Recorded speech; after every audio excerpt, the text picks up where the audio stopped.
আমরা মুসলমান ধর্মে আমাদের দয়াল নবীর শাশ্বততা জিন্দা সত্তা ইসলাম বাদ দিয়া মুসলমান কি করে হইলাম তার প্রমাণ দেখ না কেউ। যে আল্লাহর কালাম সত্য জিন্দা ইসলাম আল্লাহর কাছে না, আল্লাহর কাছে যিনি জানতে পারে সে হলো মুসলমান। যে মানে না, জানে না, দল করে, এত মুসলমান না।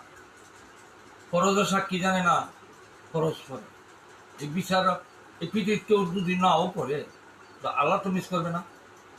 সন্ন্যত জানে না, সন্ন্যত পরে এটা তো আল্লাহ তো দেখে। সন্ন্যতের সাক্ষী জানো, নামাজ পড়ো, মুমিন হইতে পারো। নফলের সাক্ষী জানো, নামাজ পড়ো, লাভবান হবা। ওয়াজিব সাক্ষী জানো, নামাজ পড়ো, জানতে পারবা কার নামাজ পড়ো।